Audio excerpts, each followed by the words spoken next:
Today we're talking about blood pressure targets for older adults. Most people think that lower is always better when it comes to blood pressure. But here's the truth. Pushing your blood pressure too low after age 65 could actually increase your risk of falls, fractures, and cognitive decline.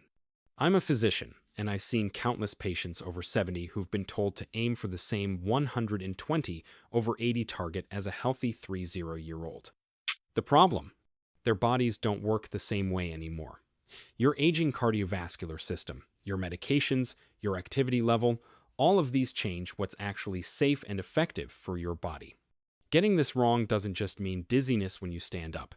It can mean a fall that leads to a hip fracture or brain fog that robs you of your independence. The stakes are real, and the conventional approach fails to account for individual variation. In today's video, I'm going to show you exactly how to determine your personal ideal blood pressure target based on your age, health, status, and lifestyle, not some arbitrary number that ignores who you actually are. Biggest misconception about blood pressure in older adults. The biggest misconception about blood pressure in older adults is that everyone should aim for the same target, regardless of their age, health status, or how they actually feel. Here's what happens in the real world. I have one patient, 72 years old, active, walks 3 miles daily, takes no medications. Her blood pressure of 135/85 feels perfect. She's energetic and sharp, but her previous doctor insisted she get it down to 120/80, so she started medication. Within weeks, she was dizzy, fatigued, and afraid to leave her house. Then I have another patient, same age, diabetic, history of stroke, on 5 medications. For him, maintaining 130/80 is actually protective. There is no such thing as a one-size-fits-all blood pressure target for older adults. The same number that prevents a stroke in one person causes dangerous symptoms in another. Your kidney function, your medications, your orthostatic tolerance, these all determine what's safe for you. A 6-8-year-old marathon runner and a 6-8-year-old with kidney disease need completely different targets, yet they're often given identical advice. This begs the question, how do you know what your personal ideal blood pressure actually is? How do you know your personal ideal blood pressure? The data. Let me walk you through the research that changed how we think about blood pressure in older adults. The SPRINT trial, published in 2015, examined 9,361 adults aged 50 and older who had high blood pressure but no diabetes. Researchers divided participants into 2 groups. One aimed for systolic blood pressure below 140, and the other aimed for intensive control below 120. What the researchers found is that the intensive control group had 25% fewer heart attacks, strokes, and cardiovascular deaths. Sounds great, right? Lower is better?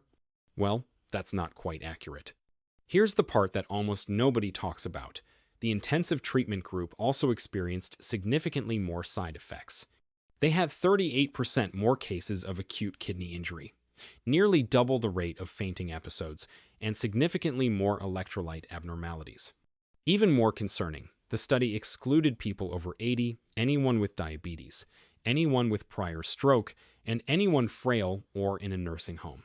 In other words, they excluded most of the patients we're actually treating in real-world geriatric practice.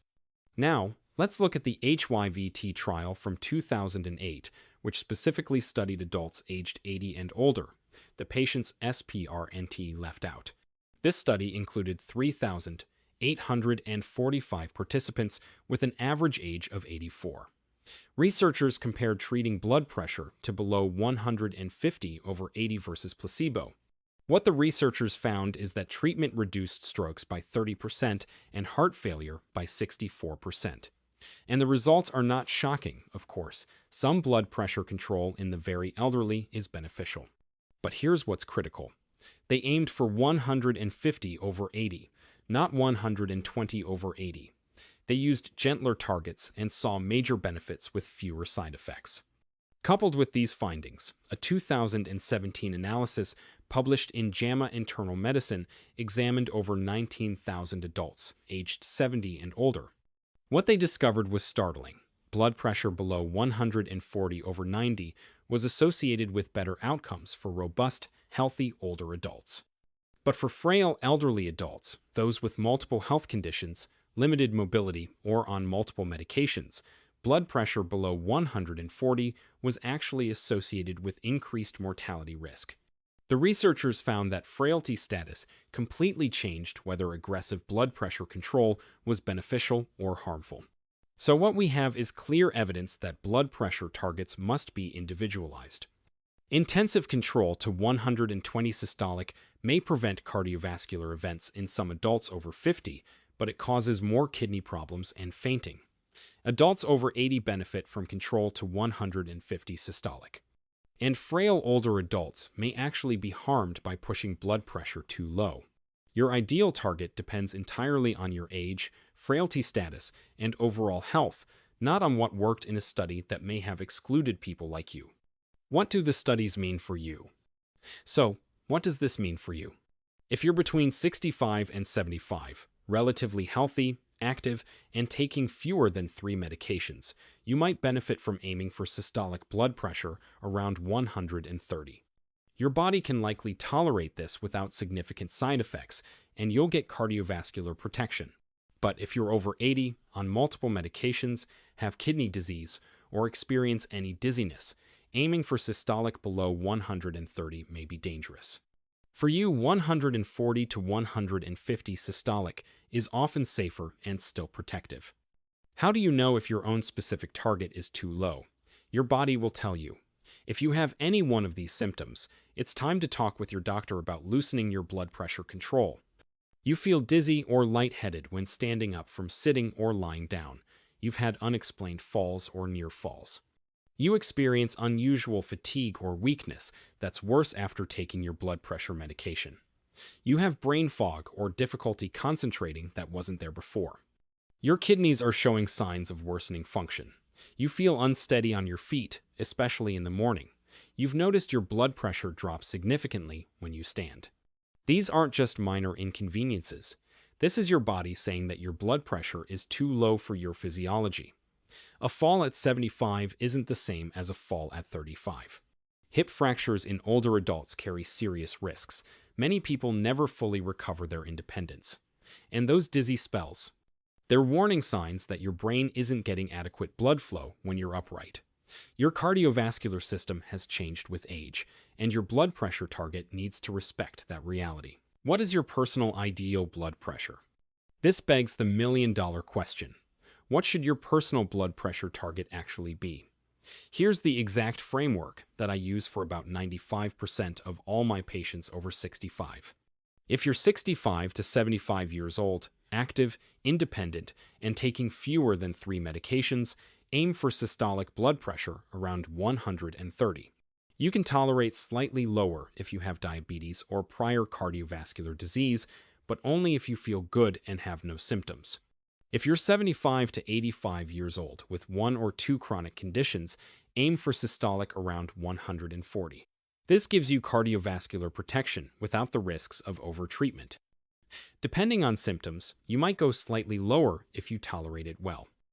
If you're over 85 or if you're frail, regardless of age, meaning you need assistance with daily activities, take more than 5 medications, or have limited mobility, aim for systolic between 140 to 150. At this stage, preventing falls and maintaining quality of life often outweighs aggressive cardiovascular risk reduction. If you have orthostatic hypotension, blood pressure drops when you stand, chronic kidney disease stage 4 or 5, or history of recurrent falls, aim for systolic around 150 or even slightly higher. This explains why 2 people with the exact same blood pressure reading of 145 over 80 may need completely different treatment plans. One might need medication, the other might need their medication reduced. We're treating a person, not just a number on a monitor.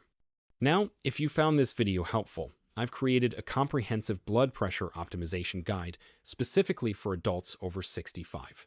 This is a 49-page document that includes age-specific blood pressure targets, a medication review checklist, orthostatic hypotension testing instructions you can do at home, and a symptom tracker to share with your doctor. It's completely free, and you'll find the link in the description below. There's an old saying, the right medicine for one person is poison for another. This couldn't be more true for blood pressure management in older adults. Now, figuring out your ideal blood pressure is important, but it's only one piece of the puzzle. What about cholesterol targets? The guidelines have changed dramatically for older adults, and what worked at 50 might be completely wrong at 75. And you can check that out in this video right here.